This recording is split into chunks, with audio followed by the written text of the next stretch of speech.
안녕하세요. 이벤트 루프에 대해 발표하게 된 모던회자의 자기 김주아입니다.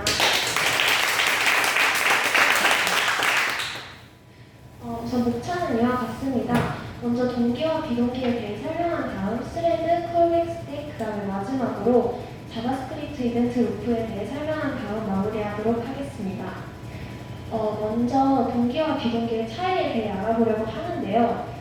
이에 앞서 스레드라는 개념에 대해 설명해 드리겠습니다.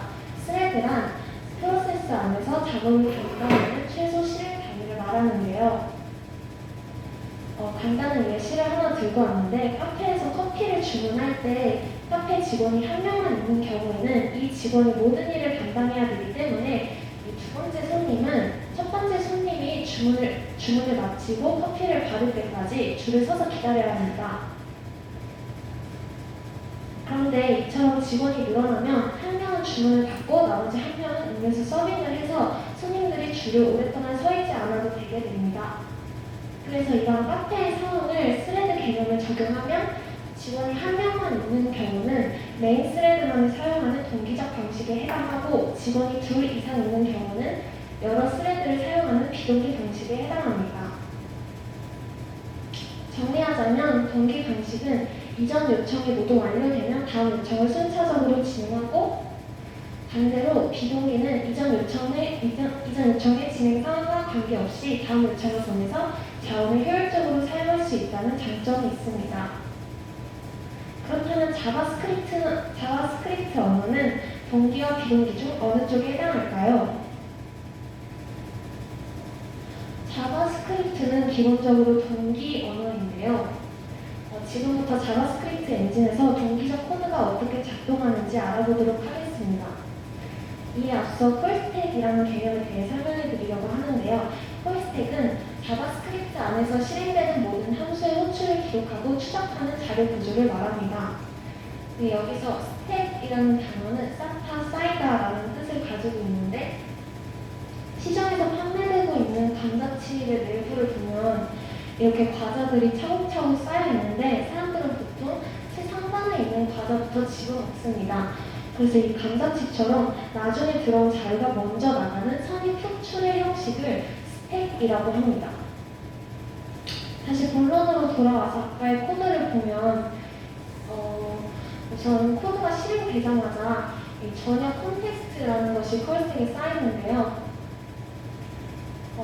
두 개의 함수 선언을 지나서 함수 실행문을 만나면 해당 함수가 콜스택에 쌓이게 되고 자바스크립트 엔진에서는 콜스택에 쌓인 함수를 순차적으로 실행합니다. 그래서 first 함수 내 세컨드 함수가 또 실행이 되고 콘솔 로그 세컨드가 실행이 되면 콘솔 창에 세컨드가 찍히면서 실행이 완료된 함수는 콜스택에서 제거됩니다. 그래서 마지막으로 콘솔 로그 first 함수가 다시 실행이 되고 모든 함수가 콜스택에서 제거되면 코드가 종료됩니다. 이번에는 또 다른 예시를 하나 가지고 왔는데요. 이 setTimeout은 타이머를 설정해서 해당 타이머의 기간이 만료되면 이 내부에 있는 콜렉 함수를 실행하는 메서드입니다.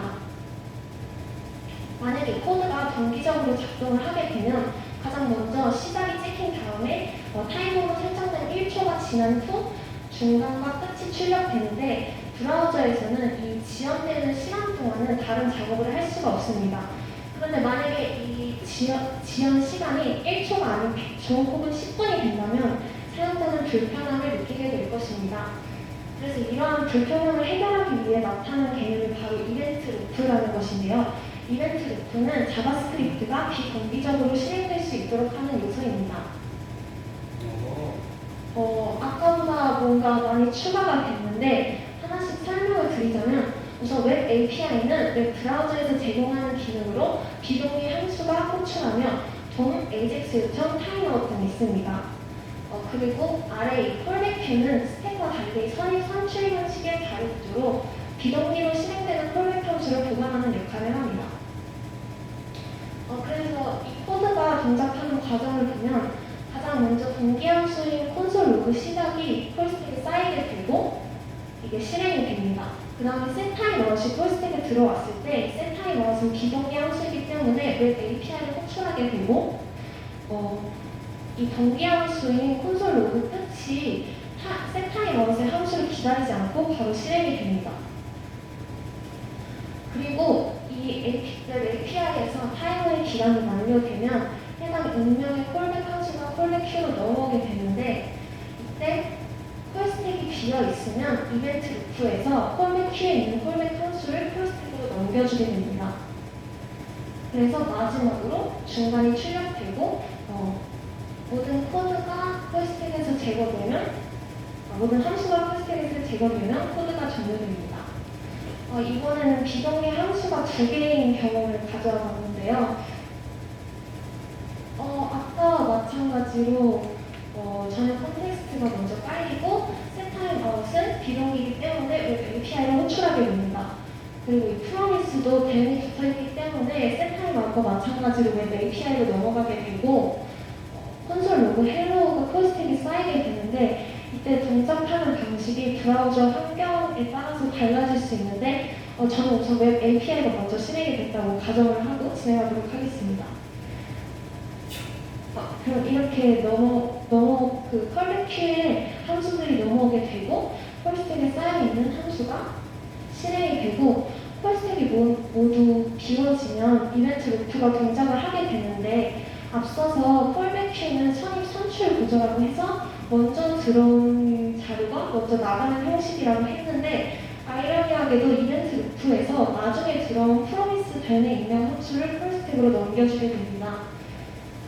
그래서 프로미스가 먼저 찍힌 다음에 setTimeOut에 있는 이 문자가 찍히게 됩니다.